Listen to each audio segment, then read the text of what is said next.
Hi, இன்னைக்கு வந்து நம்ம இளநீர் ரசம் எப்படி பண்ணுறதுன்னு பார்க்கலாம். இதுக்கு வந்து 1 ஸ்பூன் ஜீரகம் எடுத்திருக்கேன், ஒரு ஸ்பூன் சோம்பு எடுத்திருக்கேன், அரை ஸ்பூன் மிளகு எடுத்திருக்கேன்.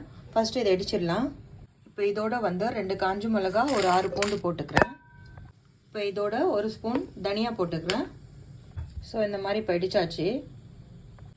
இப்போ நான் வந்து அந்த இடிச்சதை எடுத்துட்டேன். இதுலேயே வந்து ஒரு தக்காளியை கட் பண்ணி போட்டிருக்கேன். தக்காளியும் நம்ம லைட்டாக இடிச்சுக்கலாம் இதில்.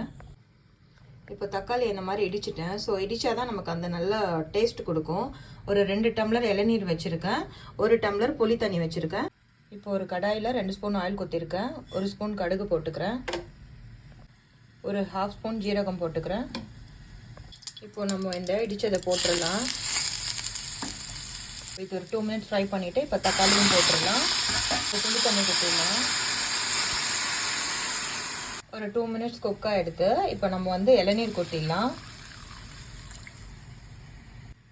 இதுக்கு வந்து நான் 1/2 ஸ்பூன் சால்ட் போட்டுக்கிறேன். ஏன்னா இளநீர் கொஞ்சம் ஸ்வீட்டாக இருக்கும், அதனால சால்ட் போட்டால் தான் கரெக்டாக இருக்கும்.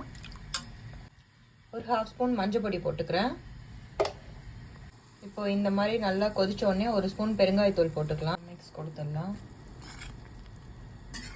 அவ்வளோதான், ஒரு 2 மினிட்ஸில் ரசம் குக் ஆகிடுச்சு. இந்த மாதிரி பாயில் வந்தோடனே நம்ம கருவேப்பிலை கொத்தமல்லியெல்லாம் போட்டுடலாம்.